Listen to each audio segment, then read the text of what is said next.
That's why I grabbed it. Hi, ducklings. I know normally I have a co-host, but she was busy this evening. So tonight I will be riding solo, but I'm very excited about tonight's guest. She is a medical professional, specifically in the mental health realm. She works locally and has huge titties and probably the most delicious backside that I've ever tasted in my life. Michelin 5-star all the way. I think Michelin usually only goes 4-star, but I'm going to give it that extra star for the brown star. Gross. Anyways, if you haven't guessed already, ladies and gentlemen, my guest for this evening is Kimberly K. Duke. Oh, thanks. Hi. Thank you for having me. Hi. Welcome. Thanks. Have you been on a podcast before? Yeah. What podcast have you been I've featured been on? on. Well, I used to co-host Duck Duck Ray Duke, but apparently that's not a thing now. Oh. I've been on Quality Under Pressure. Yes. With our friend Min. Yep. and Dean And Dean. and that other guy. And that other guy. I've been on Ooh. Uh-oh. I'm trying to think. I'm trying to go in order. That's the problem. It's only been 3. I know. Okay. Hard Day Diaries. That was the last one I was on. With Andy Matfield. And the other one. And the other one is I can't say the name right. Are you sure? Yeah. Oof. It's not good, Oh. but it's... Bad? What's another word for bad?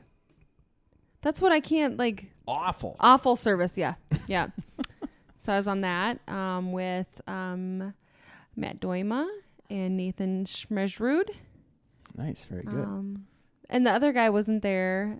And Oh, Drew. yeah. That's and then right, Maddie the third didn't mic. call in or anything during ours either. I don't know if she calls in during No. them? It's just a sound bite. Oh, okay. So those 4. Yeah. When you were on Andy Matfield's podcast, which is the Hard Day Day Diaries. Yeah. what were the topics? What was he Um, asking you about? My chronic pain. And what kind of chronic pain do you have, Kim Duke? I don't no longer. You don't no longer? I don't no longer. No, I no longer have chronic pain. I got that situation taken care of with a hysterectomy. I believe it's a hysterectomy Or now. hysterectomy. It's 2019. Yeah. I'm all about Were you about to shout out to Andrew Witzel? shout out to Andrew Witzel for Shout out. shout out. Have you been huffing paint? Why? No, I'm super tired. This wasn't super planned. I thought we'd just not do this. No, we've been having guests on. We've started doing the video stuff. It's finally been panning out. This will be our 4th video.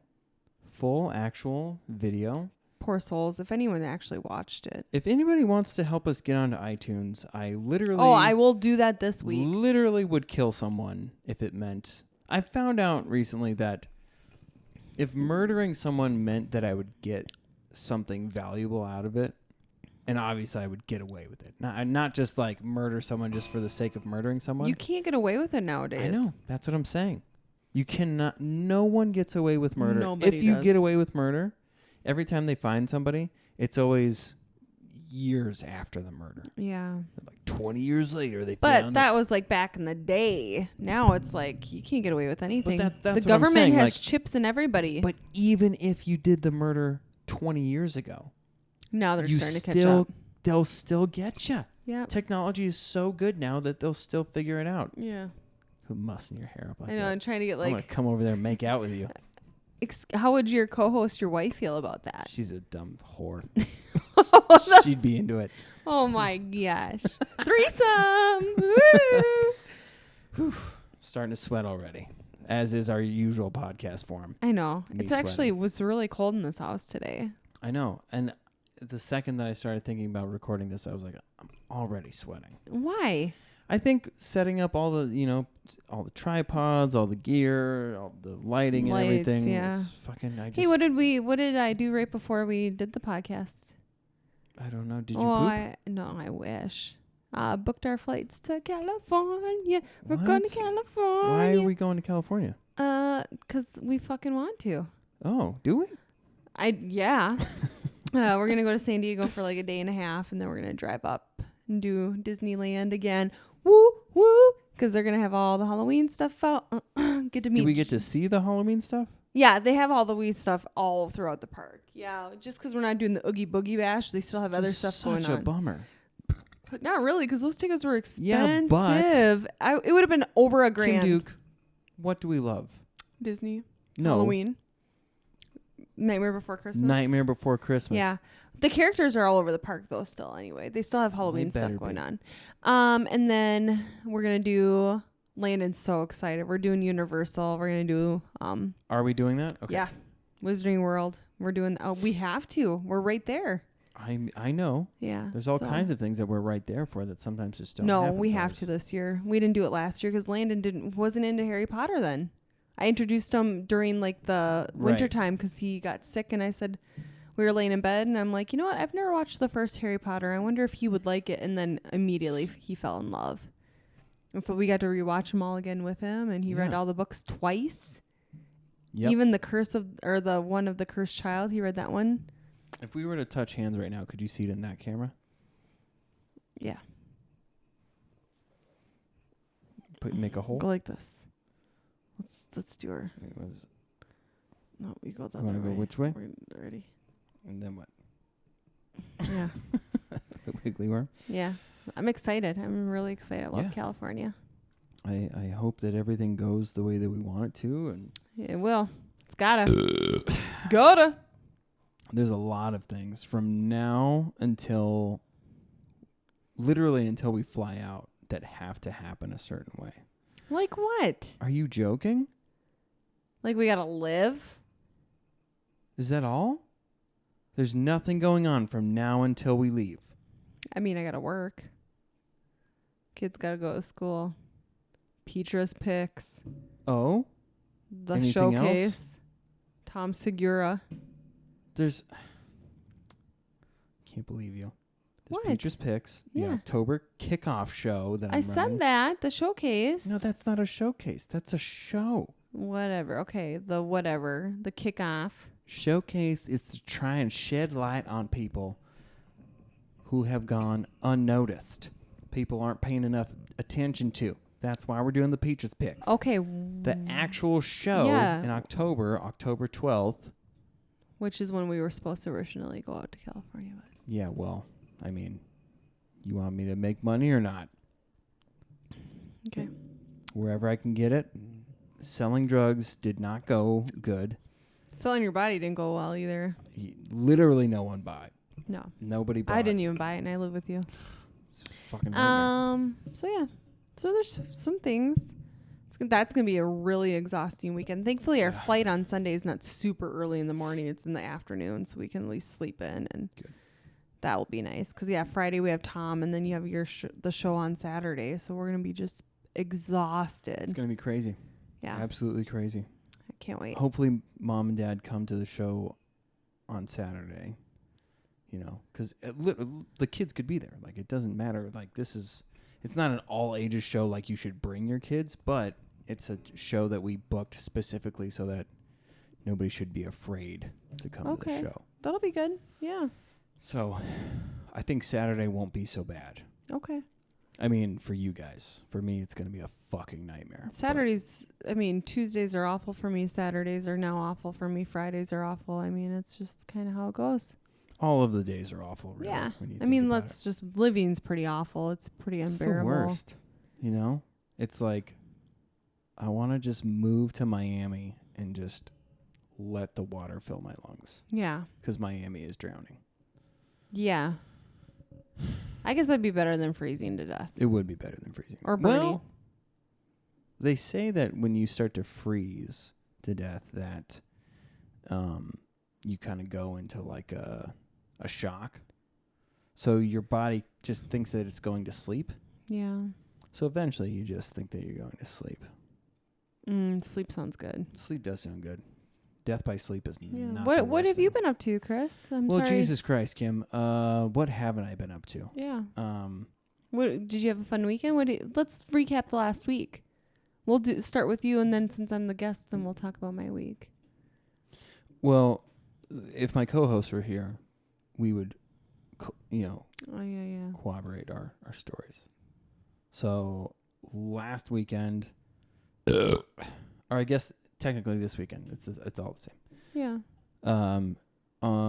We had the pickled. Well, we released our episode with Alex and his brother Ethan, Mm-hmm. which was absolutely hilarious. They are so funny together. It's fantastic. Yeah. His brother is too attractive. I feel like Not my type. I but could rear his children. he's just a um, baby in my eyes. Right, but also an attractive baby. Like I'd run around Disneyland with him and have a fun time like that. But Oh, I see. okay, go ahead. And then we had the Pickled Loon show, which was a little weird. Weird crowd. Everybody who was there had to be someplace else. Everybody who performed had to be someplace else right after their set. Yeah, I think that's hard because you want to be there to support your peeps. But we had to leave early because we had to get the kids. And well, I thought we were getting the kids, and you had to wake up early for a wedding, and I had to wake up early for a nail appointment for a birthday. Yeah. You should lower that mic a little bit. So that you I can like talk it into covering my I know, face. but it only works if you talk. It literally only works if you talk into the top of it. It's not always a facial thing. You have to actually. I'm trying to edit make those cheeks look smaller. Yeah. So we had to go. Yeah, we did the show. It turns out most of the crowd showed up for the headliner, which That's fine. Yeah, that's not is usually uncommon. how it's supposed to Yeah. go. But usually, the crowd laughs at Everybody else. the other people that are there. Caven did his first showcase, as far as I know. I think that was his first showcase, and it went swimmingly. Maybe I don't know fucking- much about that person that he's talking about where it's not as funny to me. We'll talk Chris about Kyle? Yeah, I don't know a lot about You don't know him. who the true American sniper is? Can we not do this on cameras? That's exactly when we're supposed to do it. No, I don't want to talk about it on cameras. I want to say that he's like the most infamous sniper of our time. Okay, well, I don't watch stuff like that, so It's history. It's not. I hated history. The only reason I paid attention to history is because my teacher was hot. When I was like in 6th grade, he was hot. Okay, well, gross. All right. So in 2013, wait. That's why he's so famous. He died. He got sniped to He death. died the day before my birthday, Oh gosh. February 2nd, 2013. Oh, shoot. All right, so he served 4 tours in Iraq and was awarded several commendations for acts of heroism. Ooh. So yeah, he's like the true American hero because he fucking ripped ass when he was serving in the Navy, and yeah, he was just a boss sniper. Oh, he was murdered at a shooting range. Jesus, that's You really got weird. killed at a shooting range? Yeah, that's weird because I was just thinking about that the other day. Like, If he was such a great sniper, how did he get killed? Oh. Sorry. no, don't do that. I don't know. I don't know. Okay. Do you know what a shooting range looks like? So I imagine it's like a golf range. no, it's like booths. Yeah. Someone shot him? Yeah. So all you'd have to, it wouldn't be that hard to, and you're not thinking that you're in combat when you go to a shooting range. Yeah. But I have thought of that. If somebody was upset enough to either turn it on themselves or turn it on somebody Jesus. else, Let's like, not talk like that. wouldn't be difficult. But anyways, so Caven's bit is about if Chris Kyle would have lived, right? Yeah, you Is can't the talk bit. about it. No, you can talk about it. You can't do people's bits on here. No. Because you always think that I'm going to go further than I do. The bit is just this. Caven reads a screenplay where Ryan Gosling is Chris Kyle's dad. And the screenplay that he writes and their dialogue back and forth is so goddamn silly and just absurd. It fills me with joy. Yeah, you very funny. laugh pretty hard at it. Well, especially when he says, No. so much drinking. I just want to be comfortable. He says, just know that I am always to be loving you. Like shit like that. I've been about that life for years. Yeah. As long as I can remember. The goofy fucking speak. But anyways, he did great. Yeah. He had a good set. I think everyone did pretty good. I didn't say no one went up there where I'm like, ugh, ooh. Yeah, I just think it was a weird crowd. It was a weird crowd.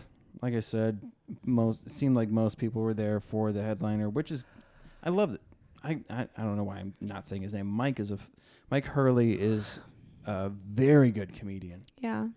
He goes to the Nordic often. He's funny. Very funny dude. And he has his set down perfect. Like I'll do my set and it's the same, but it's not the same every time. Yeah. He's got his shit down. He's a pro, as they say. And I enjoy it. What are you doing?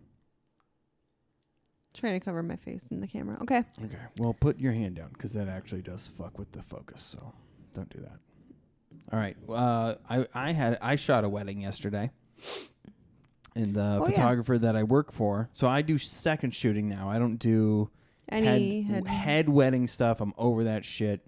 It's a fucking nightmare in the industry. If you're not, I don't know how to describe it, but like if you can't physically hold up to it and don't have that aggressive side of you to be in charge of people on such an important day, then not for you and not for me. I'd rather be, when I second shoot I'm there as, I mean, it sounds stupid as like comic relief, but like I'm there to try and make people forget all of the stressful aspects of the day. Like I'm there to try and make you feel like myself and the other photographer are there as guests, like as friends, like we're here to make sure that everything goes good for you, not to order you around or to like make sure that, grandma and grandpa are happy or whatever the fuck. Like we're there just for you two. We want to make sure that you guys have the best day because that's supposed to be your day. This is supposed to be the most important day of your life before you inevitably adopt kids from Iowa. It's just so interesting how much people, I don't know, maybe it's weird because we had such a low-key wedding that it's like, well, yeah, it's easy. We are not a good example of a wedding. I know, but like, which, by the way, if you don't know, Kim and I spent $600 total. Maybe on our wedding. Very, very. Did not very go cheap. into debt. Nope. No. Didn't take. And do I have loans. any regrets from that wedding day? One, marrying you. Okay, well. Just ouch. kidding. No, there was none. Not a single one where I'm like, gosh, I wish that napkin looked different, or I wish the silverware looked different. I had no, like, there was funny, like, naked lady wallpaper in the bathroom. Just funny things at this weird VFW. Couldn't drink the keg there because my grandparents. That's the only regret, is that we weren't old enough to drink at our own It's wedding. true. I think that would, is that we couldn't really drink at our own wedding. Not only that we couldn't drink, but my parents are super religious, so they're not going to let that shit slide. And then your grandparents were. Well, my parents didn't really want us drinking either because my dad was so. They probably would have let us. This was our wedding day. But we got hammered at our apartment later. We sure did. And everyone else was there drunk already. I got to do you in your wedding dress. That's pretty hot. We didn't even get the wedding dress off. Sure didn't. I didn't think it was going to happen, honestly. Are you getting hot over there? You want me to put that wedding dress on tonight? I have it. Yes, please. Right in that room next to her. Okay, thank you. Anyways. How would your wife feel? I was shooting a wedding. My brother was at a wedding up north. You had to go to a wedding. I went to a wedding. This weekend was just full of matrimony. Weddings, yeah. I went to one of my good friends from we didn't have a junior high, but since I was really young, my school was elementary was K through 5th, and then 6 through 12 was high school. Oh my God. Yeah, that's what a small town it was. And eventually when I was in high school, they made like a 6 through 8. I didn't realize I married an Amish person. Yeah. Gross. Yeah. So yeah, K through 5th. And then we went into the high school in 6th grade, which Did was... you guys have to make your own desks and chairs too? No. Pencils, though. But you know what you did make? Poor choices. Oh, what? I was going to say houses. They Trailer They homes. do like a little every year they make a little trailer home house. Yeah. Sure do. I wasn't part of woodworking class. I did all the home ec classes because I had the bomb of a teacher. I did like the learning how to like home skills and like figuring out how to pay bills and taking care of a fake baby which died, but she really didn't die. But yeah, so that was a fun wedding. That baby? I got to see a bunch of my good friends that I grew up with, and it's just every time we get together, it's so... Don't yawn. Hey, stop. I'm going to make you start over. But being with my friends, when us all together, it's just so fun. Just like we talk about these stories that we did when we were younger, and it was just like when it was happening, I'm like, gosh, I was such a rebel. But then we like laugh about it now because it wasn't even like rebellious stuff. We talk about all these fun things, like things I don't remember, like. And then we talk, yeah, it's just, I love it. I love reminiscing. It's so fun. Like, we talked about my friend Madeline. She always threw the best Halloween parties. She still does as an adult. Yeah, she's an adult and still throws banging Halloween parties. And me and my friend Amanda, we won best costume, and we were in character the whole night. Like, we did Wayne and Garth. I had the Dixie Cup thing. It was just so funny. And we, like, never broke character, which I think that was the best part. And yeah, so we talked about that, talked about some adventures we went on in my car, and yeah, it was just fun. And they're just so good with the kids. I think that was another thing. Like, I was the first one to get married and have kids. Surprise, surprise. They always thought I'd be the first one married with kids, and I was. And so it's always weird, like, because, like, well, Madeline now has a child. So it's just always, like, been hard. I think it's harder for me to like I think it's harder for women with kids to mesh in with their friends when they after they have kids than men. I don't know. I've noticed you with your... What do you mean, though? I don't know where I'm going with that, but like... Well, like, you think that motherhood changes people? Or like they just cut out the shit that they were tolerating before and maybe... No, not necessarily that. I just like harder... Like, I can't just go out for drinks. Like, I can't... Oh, you think that men can? Okay. Well, anyway, go fuck yourself. No, it's just, I don't know. Like, it's just. Why don't you put those gross feet down? No, I'm comfortable. You want your... Okay. No, it's fine. Who cleans this fucking table? With your feet? I clean this table. If my feet are up here, I'll clean the table. Anyway, so, but their husbands or their significant others were really good with the kids, and the kids felt so fun. They had fun. Me and Layla tore up that dance floor. Your daughter, her moves, it's unreal. Mm-mm. She is like, frick, I need to get off this dance floor. The 7-year-old's out dancing me. Dancing was outlawed in Oak Sherburne Park. County. That's Benton County. Or whatever. Is Mille Lacs? It might be Mille Lacs. Anyway, yeah. Yeah, so we did that. Don't answer things with a yawn. I can't help it. I'm fucking tired. I'm old and tired. Quiet, man. Goddamn It gets fridge. quiet in here when the fan turns off. Yeah, well, I mean, it should be. Okay. Fridge is ruined. Yeah. So that was... What else? Did I do anything else? I had a training at work. No, stop. We did the wedding stuff. Yeah. Now we're going to move on. You ready? Okay. It's the question part My of... nails done. Whoop, whoop. You stop. It fucks with the focus. Now I have to wait for it to refocus on your beautiful blue eyes. What if I take my tits out? God damn it. What is your job title? My exact job title is Behavioral Access Consultant. Behavioral Access Consultant. What does that mean? So if a patient comes into the emergency room and they have like a mental health concern, like they're coming in because they're depressed or they're anxious, or if they have some substance use something and the doctor sees the patient and feels like they need a consultant to come in to either come up with a plan of care for them.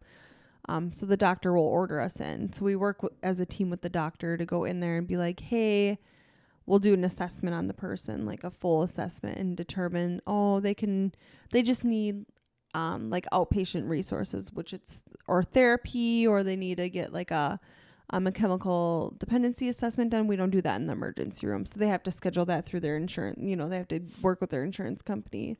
Or or if they need inpatient hospitalization for if, they're a danger to themselves or others in that moment, we do that kind of stuff. Or we just give them resources, and then if we have rural hospitals, Melrose, Sauk Center, Long Prairie, I'm forgetting one. I always do Painesville. So you have rural hospitals through rural. Yeah, I can never say it. Rural? Through Centricare. And if they get try one more time. rural through Centricare, and if they get like a mental health patient or something, and they can contact us and we can consult for them. So, I see. So then we do like over the phone consultations? No, we do like a FaceTime essentially through the computer. It's a telehealth. Do they have like a tablet? Or nope, they have an actual like TV that they bring in with a like a webcam. No, I think it's actually on a stand. Okay, whatever. It's probably not a TV though. Anyway, so yeah, we this isn't science that. where they bring in Armageddon but I have a because small, there's a substitute teacher. I like to think it's like on a cart like that though. When I'm like talking to the person through tell. the TV, I want to think that I'm like on a cart. I could tell. Yeah. So that's my job. So do you make the other person leave the room? Whoever wheeled in the cart? I always try to do one-to-one assessments because I feel like, especially with teenagers, if their parents are in the room, they're going to tell me everything.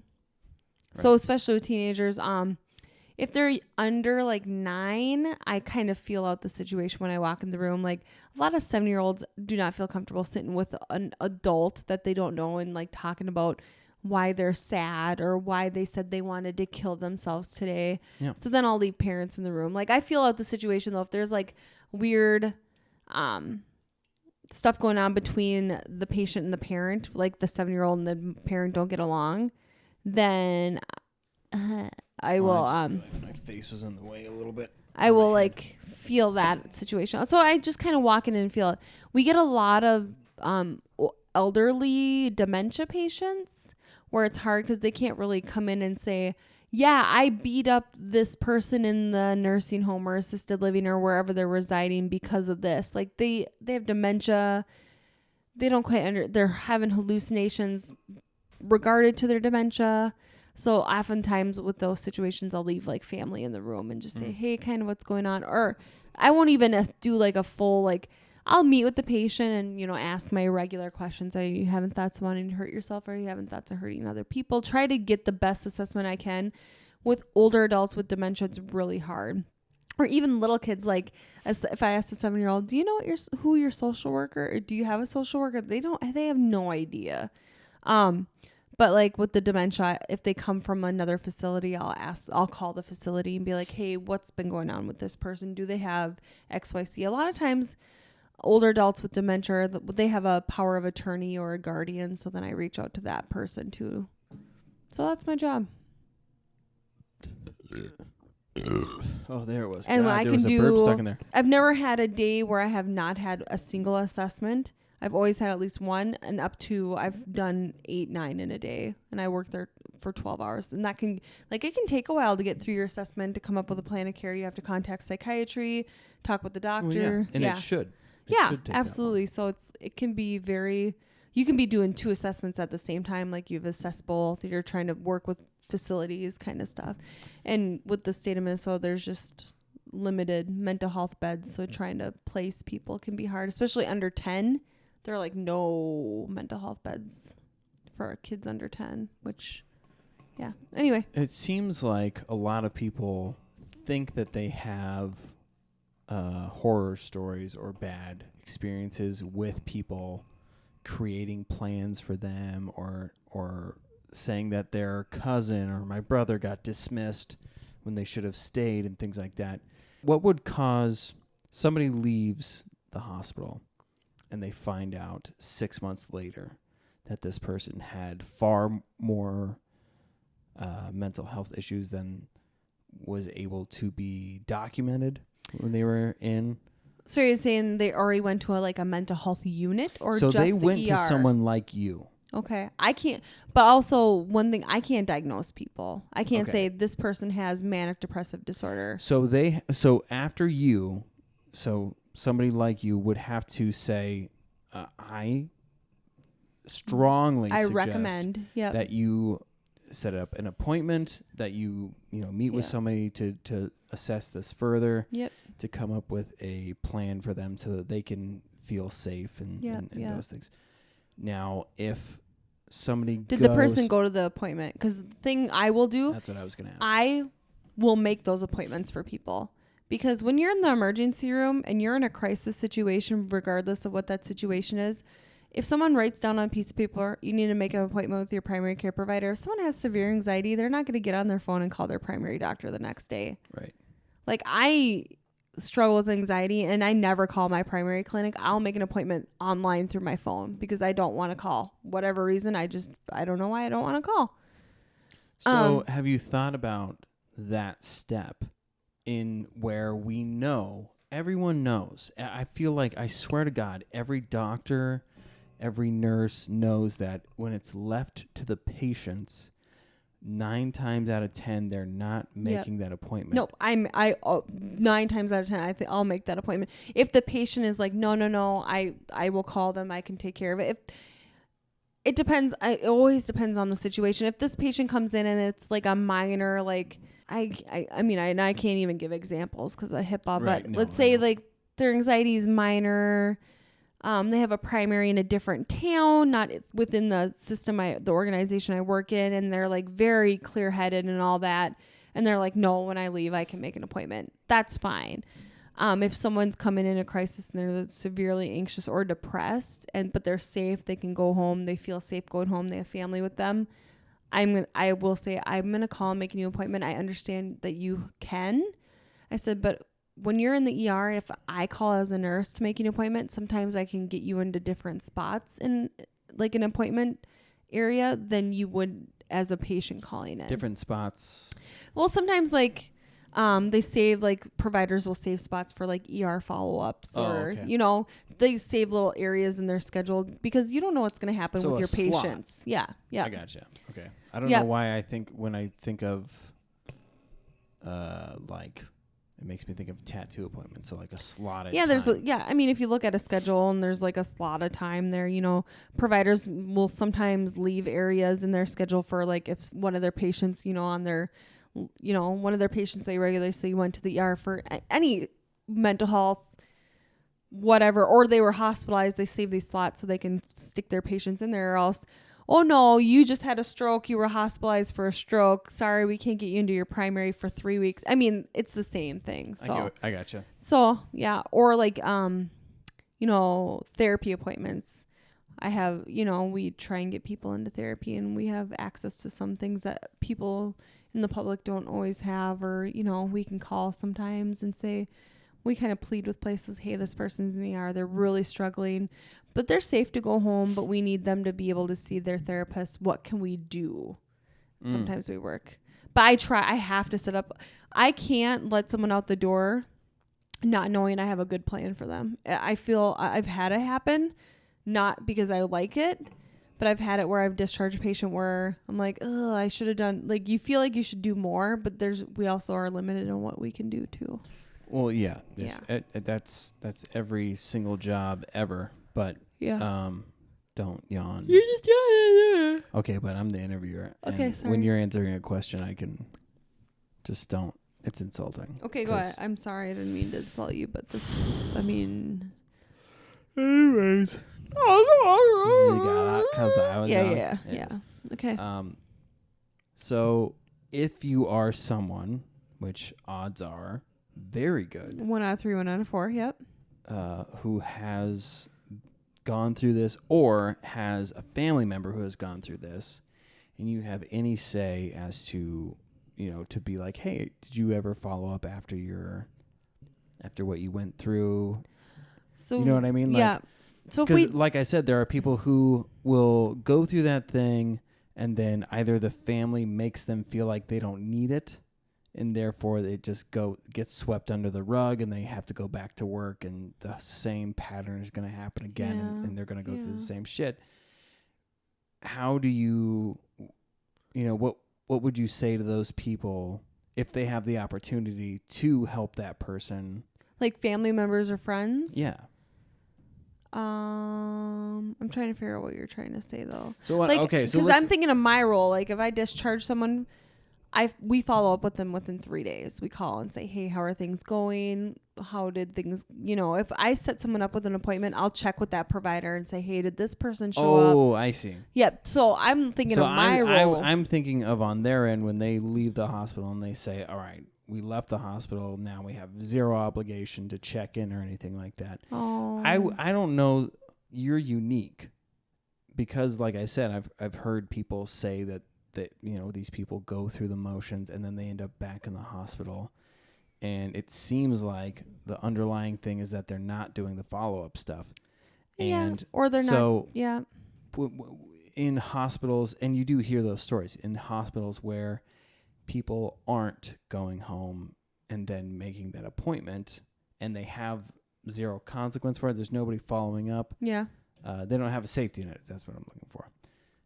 Of somebody going and saying, hey, did you check in with Dr. So-and-so? And you're saying that you will call Dr. So-and-so or their offices? So if I set someone up with an appointment, I reach out to the provider. I send them a little message. We have like a secure system where I say, hey, this person was in the ER. Please review my note, because I'm not going to type them a whole. I'll give them like a little synopsis. This is why the person was here.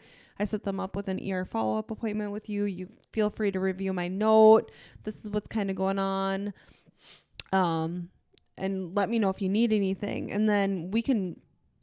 HIPAA's so weird, so I can check in, like sometimes I'll reach out and be like, just making sure the person made it to the appointment, stuff like that. It's not like I can months later go dig in this person's chart and make sure they followed up. Okay, so there's a window of where you have... Yeah, and I'm very hesitant to look in anyone's charts after I've taken care of them, just because I'll reach out to the providers, though, because the provider can let me know. HIPAA's weird. I don't want to get sued. Yeah, no. Okay, yeah. I have the questions. Don't worry. So, they can basically say yes or no, but they can't dive into... No, they can. They can say, oh, they're doing... But they could also say, we can't disclose that information. Yeah. Okay. So, depending on the situation. So, let's say my scenario is family brings in their son. Okay. And son... Adult or child? We'll say 18. Okay. So he's technically an adult. Technically an adult. Those ones are tricky. But they could fall under parents' health insurance, so I'm sure there's certain scenarios. But anyways, so they go in, bring in son. Son has a tough time. You say, let's come up with a care plan. So let's set you up with a therapist. Something. Okay. So that we can try and avoid this in the future. Okay. But you don't get the opportunity to make that appointment. You don't get to call Dr. So-and-so or call their offices or whatever it is you normally do. Yep. It's solely left on the parents once they leave, which I feel like a lot of... Because you go above and beyond, I would say, right? I think most of my coworkers do. They're really good. But yeah. Okay. Let's just say in a general world. Yeah, Yep. Okay. Okay. So people are going out, they're leaving, and something changes. Maybe the child, or no, I shouldn't say the child, but the person who's having the tough time, something changes. Maybe they recognize that they've gone through something dramatic or traumatic or whatever, or something re-triggered them. Well, no, what I'm trying to say is in the short days that follow, so maybe even the next morning, they are like, wow, that was crazy, huh?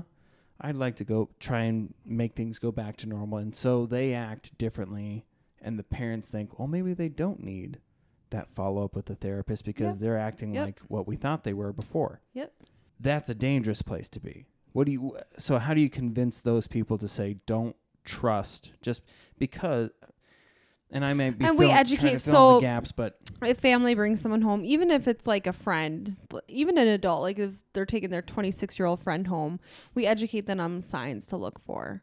I mean, oftentimes people kind of play it off like, let's be honest, you're going to the emergency room, you're getting everything taken away from you and thrown into scrubs, and you're basically like putting it looks like a jail room. You're put in a jail room, and that's traumatic in itself.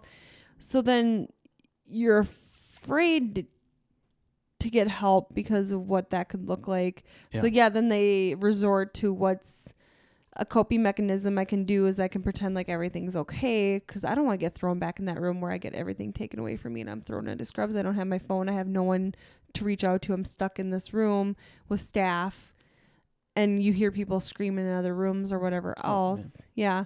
So I mean, I always tell parents, I encourage the follow-up. Like they can go home and they can look great. I mean, everyone wants to put on a mask on what we feel looks good, but continue to struggle underneath. I don't know. I guess I don't have a good answer. But you know what I'm trying to say, right? Is that where both parties, like the parents or whoever is helping, feels like they're hyper aware. And so when the person who they brought in 24 hours before was acting very erratic and seeming like they absolutely needed help, and that's why they went to the emergency room in the first place. Yeah. For them to go back to what seems like normal and go, I'm so sorry that happened, and I can't believe that happened. You guys, it means so much to me that you did that for me, and like it seems like they've gone back on track, and maybe they just had a slip up. Okay. Or like I don't know what people normally say, but like it seems like they just had like a relapse or an episode. Like they just had an episode, and they think that now everything's fine. Like they went through something, and we know that they're gonna open up to us, and they'll come to us if they're having trouble, and they assume that thing. Yeah. And what really happens is they feel like they have expectations. They don't want to put their parents or their friends or whoever through that shit again. So something severe happens afterwards. Or it's just beyond their mental capacity to actually deal with what's going on. So I just wanted to it's hard. I mean, there's no perfect answer. There's no absolutely. perfect answer. I mean, I'm saying if we look at it in a medical way, like someone comes in and their blood sugar they're hyperglycemic. I mean, their blood sugar is over 500 and they're super, super sick. And I don't do medical things anymore. Let's just say they're hyperglycemic. So whatever that is to that person, people can run high and they're normal. But anyway, and they stabilize them in the ER. They're in a good place. And they're like, okay, follow up with your primary. And they leave. I mean, they can go home and stop monitoring their blood sugar and doing their insulin. Like, we can't also babysit everyone as much as we want to. Like, we have to leave it in people's hands at one point, like, which sucks, especially people who are mentally ill, or they're not even just mentally ill, but they have a hard time taking care of their medical needs to begin with. So that's what I'm saying in this specific scenario. If you have been involved with or have a friend or a brother, family member, just reach out to them. You don't even have to. Who's gone through it? Yeah. Who I'm saying has already gone through that once. Yeah. You're in a sensitive area if you don't have somebody like you or your coworkers who do the follow-up shit. You're in a sensitive spot. So they're like still in that danger zone. Yeah. Don't tiptoe around them either. I think that's one big thing is people, like, once someone comes out of the ER, whatever situation brought them in, people like to tiptoe around it. Like, if you talk to someone about suicide, it's not going to make them suicidal. Like, if you ask them about it, like, tell me how often you think about ending your life. It's not going to make them think, oh, I should be thinking about it all the time. Like, I think that's such a stigma, and we're learning that with... Oh, that they think they're going to trigger them to think about suicide. Yep. Just being open, making it not seem like such a stigmatized thing. Like, it's not normal, but having those passive thoughts like, well, what happened if I drove my car off the bridge? But being able to have that open conversation, I think people are so afraid to do that. So as a family member, just be like, how are you doing today? But not tiptoe around, like, be afraid to ask. Right. Because making it normal, like, and not making the other person feel like... Not that you're making it normal, but letting them know that you're not afraid to be there for them. Yeah. And if that person... On their end, they think that it's like a judgment thing, and that somebody's like, I don't think that you are able to do this on your own, so I'm here to make sure, like, the checks and balances thing, so they feel kind of judged in that way. Yeah. But... Or if that person comes to you and they're like, I was struggling a couple months ago and I went to the ER and, I was in a worse place then. I do sometimes have thoughts, like passive thoughts of like, oh, maybe I would be better off dead. I don't have a plan or anything. And just being like, oh, okay. Well, what kind of things are going on? Not being like, oh, you think that, people, I think, just being there for that person and just having open conversations. I think people are so afraid to have those conversations because I feel like they feel like if they don't bring it up, if I don't bring up how depressed you were, then it's under the rug and then it's not a real thing, but they could still be struggling. And just making it vocal, because talking about that stuff, like talking about your depression and how it brought you to wherever you were at, is not going to make the person more depressed. Be like, oh shoot, I was feeling really good like 5 minutes ago, but now I'm thinking about how depressed I was a month ago. Now I should just feel that way. That's not a real thing. Right. If anything, they get agitated and they don't want to talk about it, but it's not going to make them go right back into that thing. If anything, you just learn from that and then say, either, I don't know. It's it can go either way, but most of the time, if you bring it up and they seem irritated in the sense to where they're like, let's change the subject, and it seems like they don't want to talk about it at that time, just let them know that you're there for them. Yeah. And then leave it at that. Yeah. A lot of times that works for that person. Yep. They're like, it's kind of weird, but I appreciate, that you're here for me. Yeah. Don't try to drive. Don't be a helicopter friend or family member. Or don't act like they're constantly at risk. Fragile. Oh yeah. Or people can walk around at high risk for suicide all the time. If they have a family history of it, if they've attempted, if they have certain diagnoses, if they've this and that, can put them at chronically a high risk patient, but they can walk out in the community and be a safe person. Absolutely. Yeah. That's another thing. That's I'm pretty moderate risk for, maybe not moderate, maybe between low and moderate for diabetes. You have diabetes? No, not yet. I'm trying not to get it. But with a family history, that puts me at it's a risk scale if you do certain things, but there are people that will be at a higher risk for certain things and they can function as normal adults. And that's just, yeah. Yeah. Okay, let's the next question. Well. Shit. Huh? Sorry. Sorry. I don't talk like that with my patients. Sorry. If you could only eat one kind of ice cream for the rest of your life. Cookie dough. Well, fucking gross. What? Yeah, that's disgusting. If I could have like a topping, it'd be cookie dough with caramel on top. Or like Monster cookies, the bomb. Monster energy drinks? No Monster cookie flavored ice cream. What about you? What kind of ice cream would you be if you could eat it? Cocaine. For real, what would your white ice cream be? Yeah, for real. Could you imagine Coke ice cream? Cool. You know what I just found out? What? Is that I'm tired. No. Oh. So don't do that. I had a long drive home. Okay, but our listeners want to feel awake. Except for Missy, who told us that she listens to our podcast to go to sleep, which thank you. We're filling our brain with knowledge right now while she's asleep.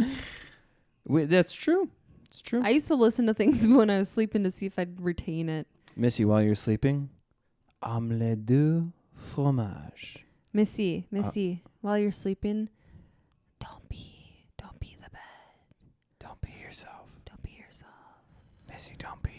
Last week, I was in such a hard sleep. I woke up and had to pee so bad, and I saw a baby dragon on the wall. Oh, that's right. Yeah. And it was behind, I could see it behind the door crevasse in the wall, and it was I was convinced there was a fucking baby dragon. And I'm like, fucking Chris left the window open. Now there's a goddamn baby dragon, and you could hear it it fell between the door and the wall. It was scraping down. I'm like, I can't get up and pee. There's a fucking baby dragon in the house. And I was awake. I wasn't asleep. I wasn't obviously I was sleep hallucinating this. I was going to say you're awake hallucinating dragons. Yeah. And I wanted to yell at you, but I'm like, I know this is ridiculous. He'll be like, and then I'm like, maybe. And then I'm like, nope, just fall asleep. Don't go pee. Don't pee the bed, but don't go to the bathroom either. So I made myself fall back asleep. And as I was falling asleep, I'm like, fuck, what if that's a bat? Now our dogs are going to eat it and get rabies. And I was like, fuck it. I ain't getting up. I'm too afraid. I ain't getting up. So, yeah. Apparently, there's no bat in the house, though. Why and can't you have rational paranoias like me, which is when remember I have that one anxiety. time I was like half awake, half asleep, and saw a giant spider on the ceiling and thought it fell on the bed? Remember that? I swore something dropped on the bed. And I was like, hey! You're like, no, you're fine. I'm like, no, I'm not. Don't look at your watch. Well, apparently, I keep hitting it, trying to get it to do something for me. Anyway. Have rational fears like me. When I wake up in an anxiety-ridden panic, I think that somebody is a full-grown adult is crawling on the ground and is going to crawl into our bedroom. Fuck. No, you like half awake, half asleep, like try to grope me. Hey, now. That's not true. Yes. Remember that time we made out hardcore in our sleep? I thought I had to fart, but I don't think our desires for each other are so much that when we're asleep, we're like, gotta make out with you. I don't know if I gotta, but I want to. But you don't even like to make out when you're awake. No, because it's teenagers shit. But maybe that's why I was super into it, because I'm like, yeah. Tongues. Ugh. I love making out. Probably like top 10 favorite things to do is making out for sure. Do we do a snack? Should we do a snack? I've been looking at the orange thing by your speaker. It's one we haven't done. Good. Do you have any other questions for me? Yeah. When it comes to mental health. How do you think my boobs look on camera really right good. now? You should take your shirt off. I can't. Okay. Wait, just real quick. I'll edit this part out. No, you won't. I'm not taking my top off. YouTube will flag us. I'm not going to put it on and be YouTube. like, it needs to be on YouPorn.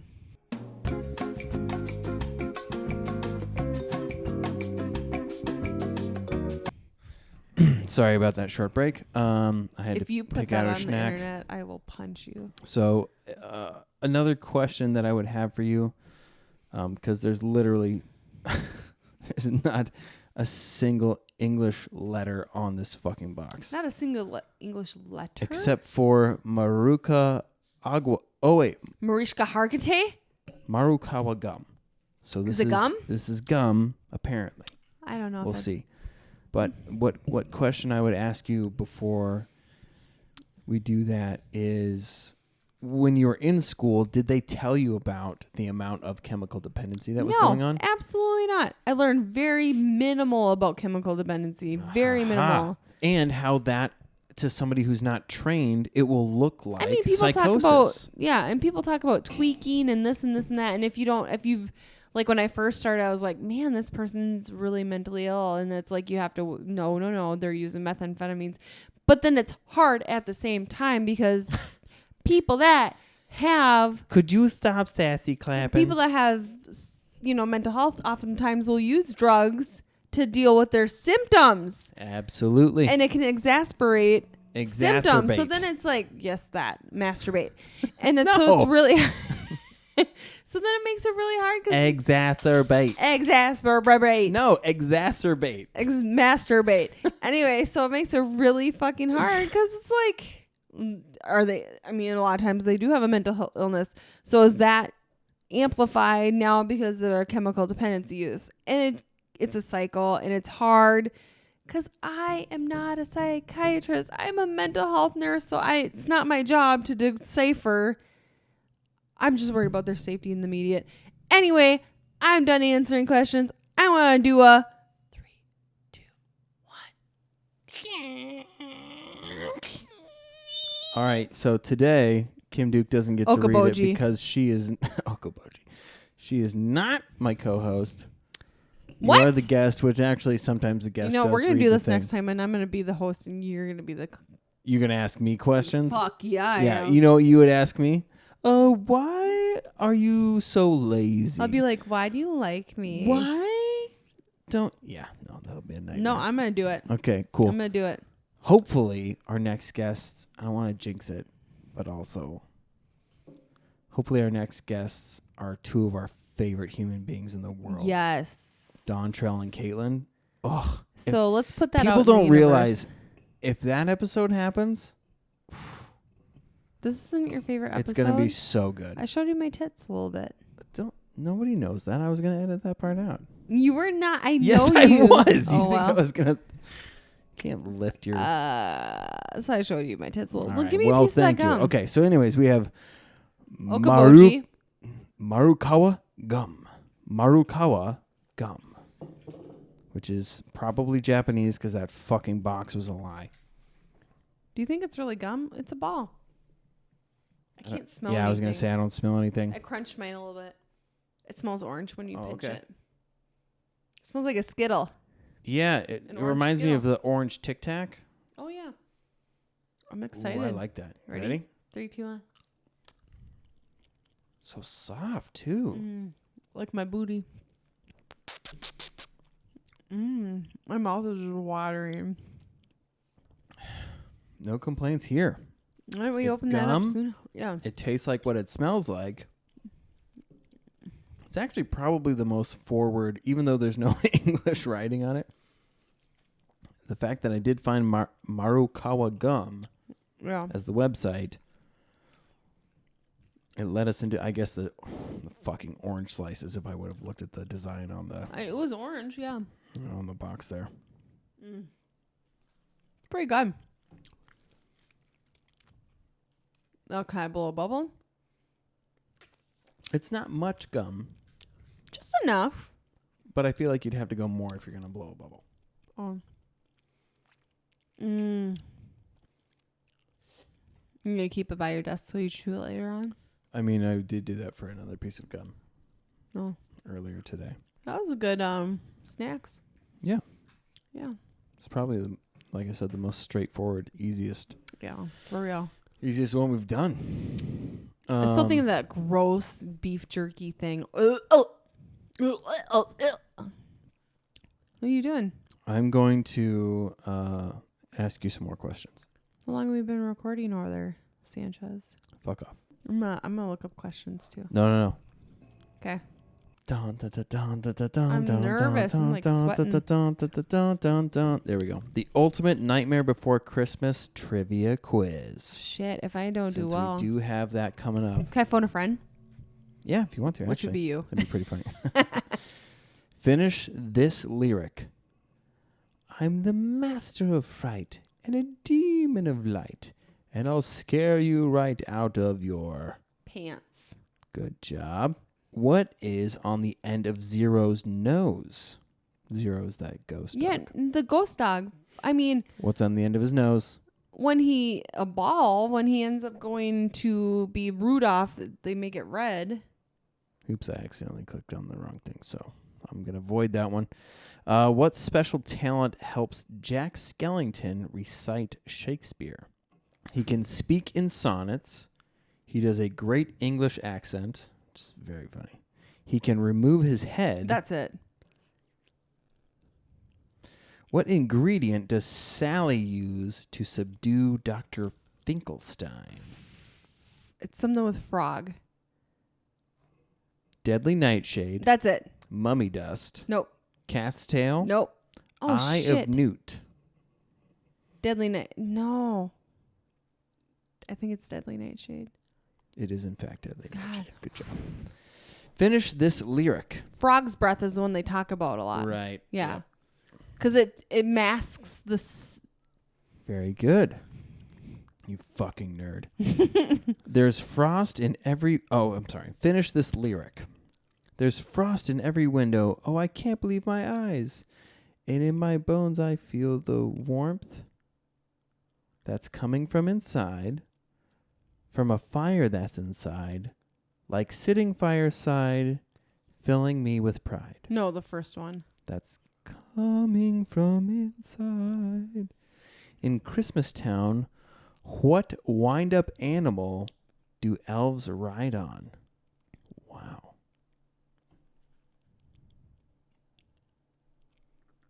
I actually don't even know this one. It's a very weird one. Okay, so in Christmastown, what wind-up animal do the elves ride on? A penguin, reindeer, polar bear, walrus. Do the elves ride on? Yes. Ah, fuck. That's really hard. That is I'm really going to go hard. with polar bear. I don't know. Polar bear? Yeah. Ooh, that was right. Lucky you. I knew it was a reindeer for sure. When Jack goes missing, Mhm. which location is not among the places his friends search for him? Every mausoleum, the pumpkin patch, behind the Cyclops' eye, in the witch's dungeon. The Cyclops Eye? Where didn't they search for Where him? didn't they? The first one? Every mausoleum, the pumpkin patch, behind the Cyclops' eye, the witch's dungeon. Do you know the answer to this one? I do. How do you know the answer to this one? I'm a fucking fan. Okay. That elves thing was weird as fuck. I think the first one. is Mausoleum? where they didn't search. Where they didn't search. That's the key. He was in a graveyard. Every mausoleum, the pumpkin patch, behind the Cyclops' eye, in the witch's dungeon. I'm going to go with the Cyclops Eye. That's weird. I don't know. Okay, you're wrong. What is it? The witch's dungeon.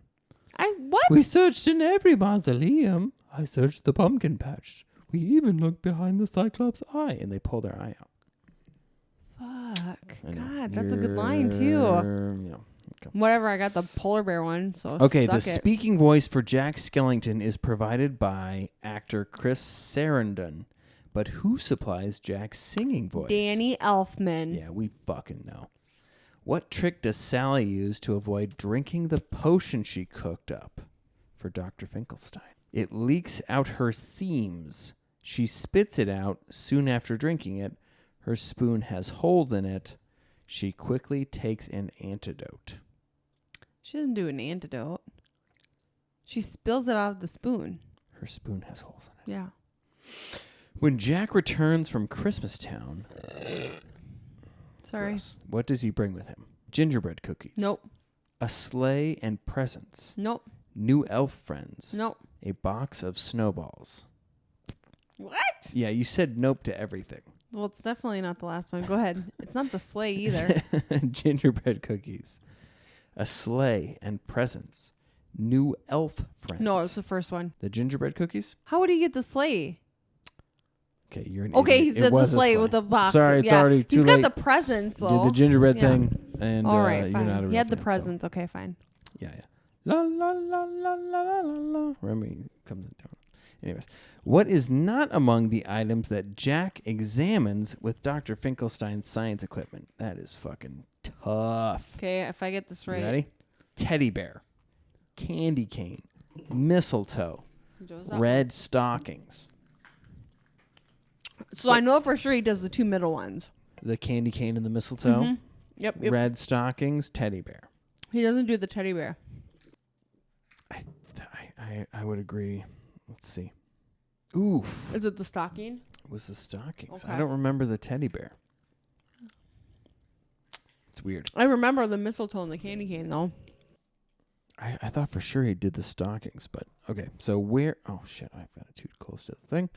Where does Sally keep her spare needle for mending her body? In her asshole. Whatever. Behind her right ear, under her tongue, in her left shoe, in the hem of her dress. I have no fucking idea where she keeps this.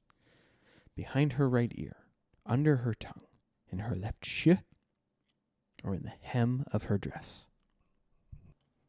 I'm going to do her ear. Ooh, probably- you are correct. Good job. What ominous vision does Sally have while sitting outside of Jack's house? A snow angel, a burning Christmas tree, a present. Burning Christmas tree. I knew you'd know that one.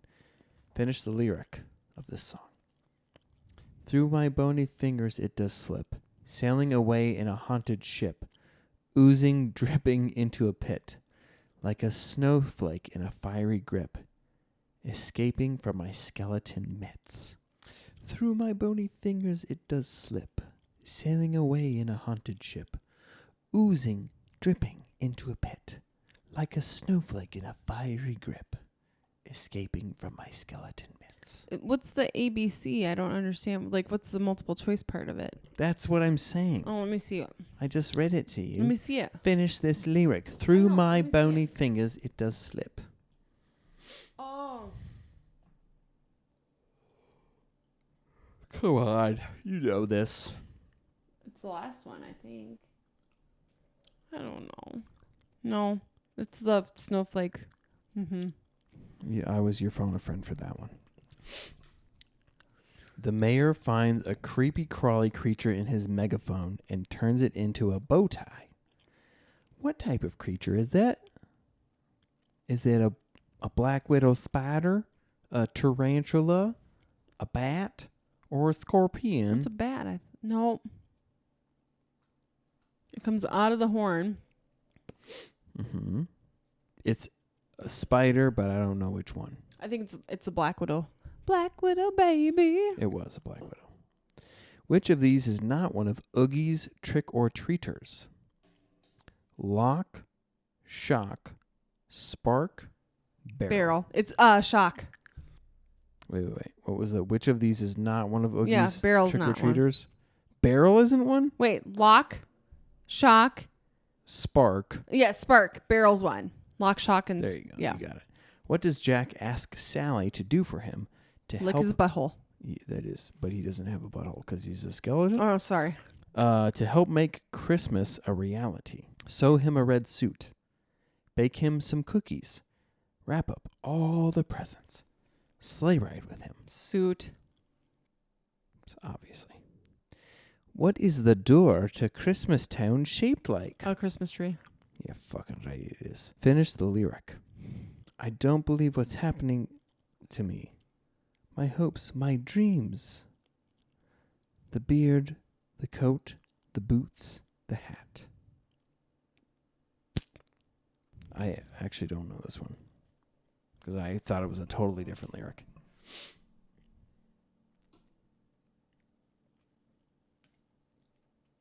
I think it's the coat. Go into the microphone. I think it's the coat. I don't believe what's happening to me. My hopes, my dreams. I thought it was my fantasy, Let me see it. right? But it's not because it's not an option. Click it. What did you want? The coat? I don't know. Now I'm second guessing it, but click it. What is it? I don't know. We'll find out at the end. Oh. Finish this lyric. The sound of rolling dice to me is music in the air. 'Cause I'm a gambling boogeyman, and I don't know how to lose. And I don't know. My luck is just beginning. From the town you know where, although I don't play fair. That one. What special potion does Sally use to try and derail Christmas? Spider's milk, fog juice, eternal tears, worm broth. What? What does she use to try and stop Jack from going? I gotta pee. What's the dog's name? No, don't leave yet. Wait. No, don't. Zero. Why does he need 0? Because the reindeer don't make it, is what Kim said. Okay, now, what special potion does Sally use to try and stop Jack from leaving Halloween Town to do the fucking thing? Spider's milk, fog juice, eternal tears, worm broth. Worm broth. No, you idiot, it's fog juice. What? Yes. Oh, shit, yeah, because they made it really foggy. And that's why they needed 0, because they couldn't see. I even used my inflection to try and give you a hint. Oh, jeez. What is Oogie Boogie revealed to be made up of? Bugs. Good job.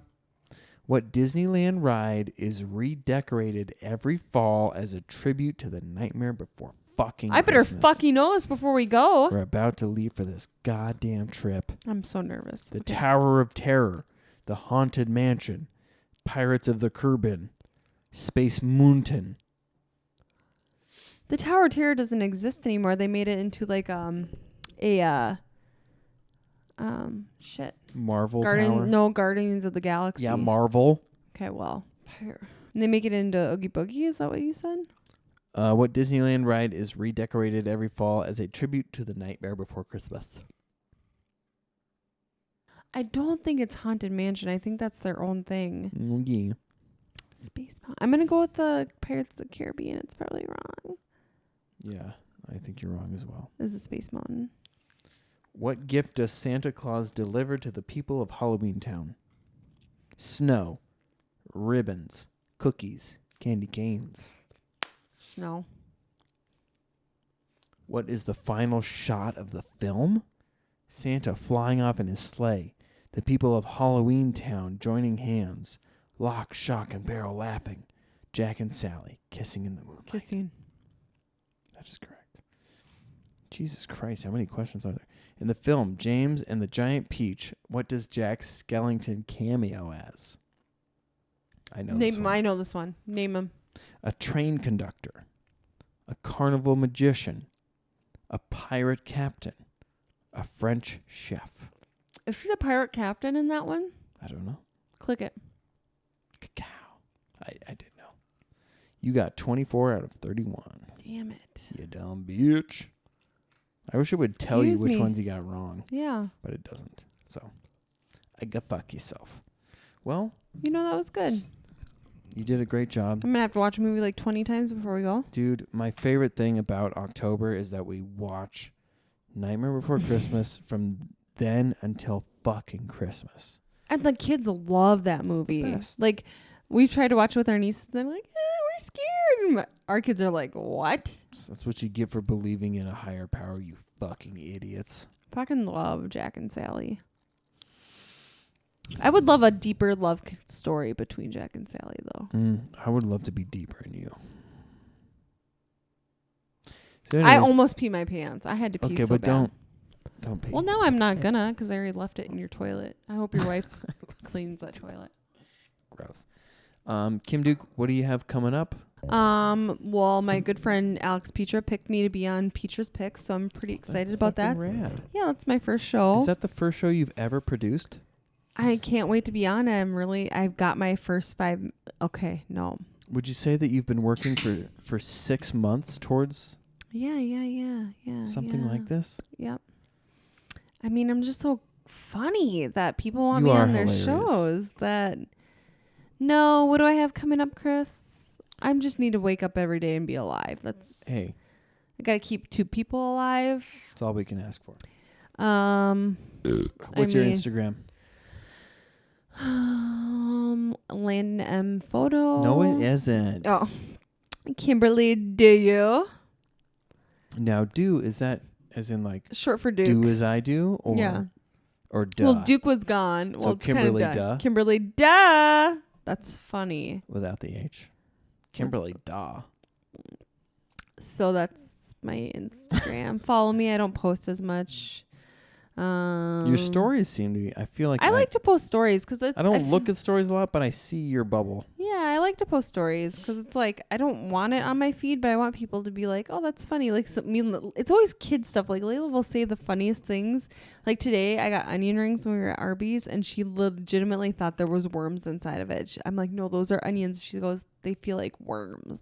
They do feel like worms. So that was like funny interactions like that. I like to put in my stories. I have a Facebook. Are there any concerts coming up that you want people to go to? Census Fail was a couple weeks ago. No, Sum 41's coming next month, but I can't go. I work that next month or the month after they're coming. That'll be good. They have their new album's pretty good.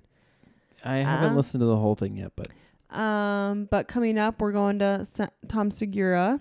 We're going to Crystalia. Segura. Oh man, Crystalia. And That's I in go to- November. Yes. I go to November. I go to Hanson the night before, and then I get to go see Crystalia the night after. It's gonna be crazy because Yeah. like he's filming his special. So yeah, he's filming a special. We got pretty banging seat. Whoop whoop. It's gonna be Yeah. sick. So concert wise, I don't get to go to concerts, friends, because the person I usually go with, he's more into like the comedy scene. So it's like we have to pick and choose. Did what we Andy wanna- let you know when your episode is coming out? He didn't. Did you ask him? I think he's trying to like record a bunch and at least have them on. Okay. But anyways, follow Hard Day Day Diaries on. Such a good. If you want to listen to more like Okay, stop. Wait I a talk? second. Ah. Wait, just wait. Let me say the things where people can find it. Hard Day Diaries on Instagram and on Facebook. I forget what network he's on. He's on iTunes. I listen to him on my No, podcast. no. I mean, like, he's on an actual, oh, I forget what it's called. You know how, like, there's All Things Comedy, like Yeah. that kind of thing. He's on something. I can't fucking remember the name of it, but check that out. They have other podcasts as well. Like I said, September 26th, the day that this comes out, we will be doing our very first showcase. go. Alex is funny. The Alex people that he picked Petra. is so funny. If you haven't figured it out The already. host is super attractive. Are you the Excuse host me? of that No. one? Oh, Alex is. he's nice. I'm not attracted to him. We just did a quiz about Jack Skellington, and if you ever wondered what he looked like in person, if you were a human being, go see if Petra's Jack pics. Skellington were a comic that wore a skin suit. That's what Alex Petra is. He has Marfan syndrome. He doesn't have long to live. So go see his show. The Nordic Brewing Code's going to be rad. October 12th, I have John DeBoer and Sherlonda Sharp. Don't gargle your necklace while I'm doing promos. Jesus. John DeBoer, Sherlonda. God damn it. Let me one more time. You fucking me up with your fucking. October 12th, I have John DeBoer and Sherlonda Sharp that are going to be. John DeBoer is headlining, Sherlonda is featuring, and I will be hosting my very first hosting gig. I'm very Wow. excited. These very wonderful people. First and last. Big, Woo! big thank you to David Harris. I would not know of these people were it not for him. And there's a bunch of... Well, you could have figured them out, but that's fine. Okay, but also probably not. Well, I think that's a great note to end on. Kim Duke, thank you so much for being on our podcast. Oh my gosh, thanks for I'm having sorry that me. my wife, Kim Duke, couldn't be here. I would have liked to see your titties in person. I but also would have loved to see both of your titties mashed up against each other. But how we end this show is our listeners are called ducklings. Also be like flat tits, just. Don't. That's not nice. That's my wife you're talking about. And she's hot, Anyways, I our look at her listeners are called lot. ducklings. naked. Okay. I've touched her before. Yeah? Yeah. Probably Fucking more than you creep. ever have. Put some goddamn socks on. All right. Our listeners are called ducklings. And what we do at the end of each episode is we say, au revoir, little ducklings, quack, quack. I hope I do this And then right. your turn. Au revoir, little ducklings, quack, quack. Good job.